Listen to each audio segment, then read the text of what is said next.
کاروبار اور نکاح، یہ تینوں ضروریات اس کی پوری ہو جائیں گی۔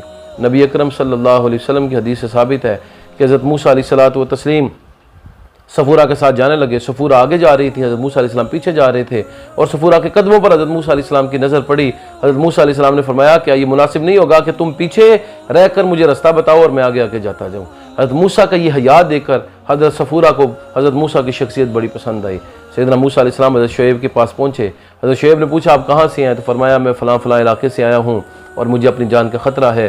تو حضرت موسیٰ علیہ السلام سے حضرت شعیب نے فرمایا کہ آپ تسلی رکھیں، آپ ظالموں کے شہر سے نکل آئے ہیں، اب آپ پر کسی قسم کا کوئی ظلم نہیں ہوگا۔ اگر آپ میرے گھر میں رہیں اور 8 سال میری خدمت کریں اور 10 سال پورے کر دیں تو بہت بہتر بات ہے، میں ایک بیٹی کا آپ کے ساتھ نکاح کر دوں گا۔ سیدنا موسیٰ علیہ السلام نے اسے قبول کر لیا۔ سیدنا موسیٰ علیہ السلام یہاں پر رہنے لگے۔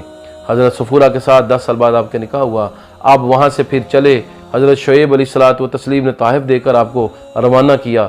سیدنا موسیٰ علیہ السلام سخت سرد رات میں راستہ کھو بیٹھے اور حضرت صفورہ کو ساتھ لے کر ایک جگہ پر تشریف رکھی، تو اسی دوران حضرت صفورہ کو زچگی کا درد شروع ہوا۔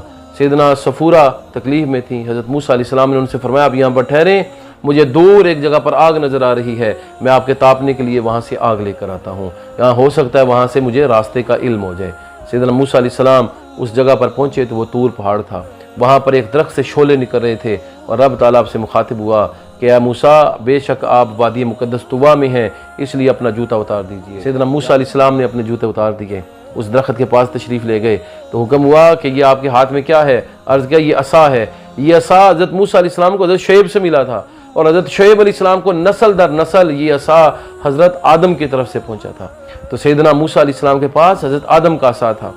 رب تعالیٰ نے فرمایا اس عصا کو چھوڑیے۔ آپ نے عصا کو چھوڑا تو وہ بہت بڑا سانپ بن گیا۔ حضرت موسیٰ علیہ السلام اس سے خوفزدہ ہوئے اور بھاگنے لگے، تو رب تعالیٰ نے فرمایا موسیٰ بھاگو مت، آپ صبر کرو اور اس عصا کو پکڑو، یہ دوبارہ اپنی اصل کیفیت میں آ جائے گا۔ سیدنا موسیٰ علیہ السلام نے خوفزدہ ہوتے ہوئے اس عصا کو پکڑا تو وہ عصا اپنی اصل حالت میں آ گیا۔ پھر فرمایا اپنا دانا ہاتھ اپنی بانی بغل میں دیکھ کر باہر نکالیے، وہ روشن ہو جائے گا۔ آپ نے اپنا دانا ہاتھ بانی بغل میں رکھ کے باہر نکالا تو وہ روشن ہو گیا۔ سیدنا موسیٰ علیہ السلام سے رب تعالیٰ نے فرمایا یہ 2 معجزات ہم نے آپ کو دیے ہیں، آپ یہ معجزات لیں اور فرعون کے پاس جائیں اور اس کو بتائیں کہ رب تعالیٰ نے مجھے پیغمبر بنا کر بھیجا ہے، صرف اللہ کی عبادت کرنی اور اس کے ساتھ کسی کو شریک نہیں کرنا۔ سیدنا موسیٰ علیہ السلام نے اس وقت دعا کی کہ اللہ میرے بھائی ہارون کو میرا خلیفہ اور میرا مددگار بنا دے، اور میری زبان کی گرہ کھول دے اور میرے سینے کو کشادہ کر دے اور کام کو میرے لیے آسان کر دے۔ رب تعالیٰ نے حضرت موسیٰ کی دعا کو قبول فرمایا اور حضرت ہارون کو بھی نبوت عطا فرما دی۔ سیدنا موسیٰ علیہ السلام مصر پہنچے، حضرت ہارون کو ساتھ لیا اور جا کر فرعون کے دربار میں گئے اور اسے توحید کی دعوت دی، اور ساتھ دونوں معجزات بھی دکھائے۔ عصا اژدہا بن گیا اور ہاتھ بانی بغل میں دیکھ کر جب نکالا تو وہ چمکنے لگا۔ اس وقت فرعون نے کہا کہ موسیٰ تو جادو سیکھ کر آیا ہے، میں تیرے مقابلے میں جادوگر جمع کروں گا۔ سیدنا موسیٰ علیہ الصلوۃ والتسلیم نے فرمایا کہ مجھے آپ کا چیلنج قبول ہے۔ فرعون نے ایک وادی مقرر کر دی، وہاں پر ہزاروں لوگ جمع ہو گئے، ہزاروں جادوگر بھی آ گئے، اور جو بڑے بڑے جادوگر تھے ان کو فرعون نے اپنے پاس بلایا اور بلا کر کہا کہ تمہارے لیے انعام ہوگا اگر تم موسیٰ علیہ السلام کو شکست فاش دے دو گے۔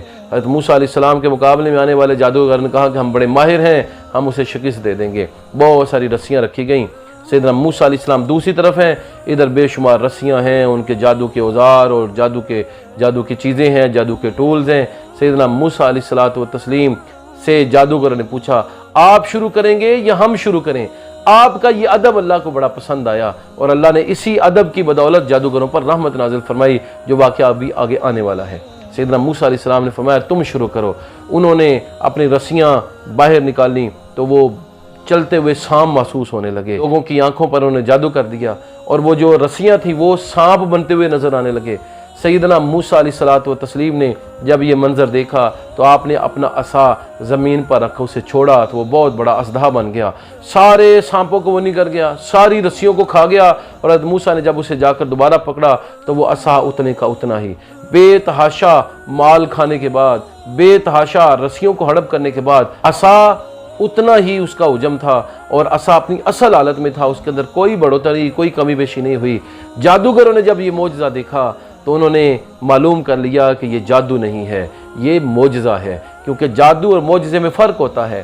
معجزہ جو ہے وہ دائمی ہوتا ہے، جبکہ جادو عارضی ہوتا ہے اور اس کا تعلق لوگوں کی آنکھوں پر ہوتا ہے، حقیقت کے ساتھ اس کا کوئی تعلق نہیں ہوتا۔ لوگوں کی آنکھوں کی نظر بندی کر دی جاتی ہے اور وہ چیز یعنی رسی بھی سام محسوس ہوتی ہے، جبکہ معجزہ جو ہوتا ہے وہ حقیقت ہوتا ہے، معجزہ دائمی ہوتا ہے۔ سیدنا موسیٰ علیہ السلام کا یہ معجزہ دیکھ کر تمام کے تمام جادوگر سجدے میں گر گئے، انہوں نے کہا ہم حضرت موسیٰ اور اس کے رب پر ایمان لائے، حضرت ہارون اور ان کے رب پر ایمان لائے۔ فرعون نے کہا تم شکست خوردہ ہو گئے، پھر تم نے مجھ سے پوچھے بغیر ایمان قبول کر لیا، اب میں تمہیں سولی چڑھاؤں گا اور تمہارے ہاتھ پاؤں کو مخالف سمت کاٹ دوں گا۔ یہ پہلے شہداء تھے سیدنا موسیٰ علیہ السلام کی قوم کے۔ ان جادوگروں کو شہید کر دیا گیا، ان کا دانا بازو اور بانی ٹانگ کاٹ دی گئی اور پھر کھجور کے تنوں پر انہیں سولی دی گئی۔ کہا جاتا ہے کہ یہ پہلی سولی تھی اس کائنات کے اندر جو فرعون نے جادوگروں کو دی تھی۔ فرعون کے جادوگر مرتے دم تک حضرت موسیٰ کے دین پر قائم و دائم رہے اور یہ حضرت موسیٰ علیہ السلام کے دین کے شہداء میں شامل تھے۔ اب تک لیے اتنا ہی، انشاءاللہ العزیز نئے موضوعات کے ساتھ ہم حاضر خدمت ہوتے رہیں گے۔ تب تک کے لیے اجازت دیجیے۔ السلام علیکم ورحمۃ اللہ وبرکاتہ۔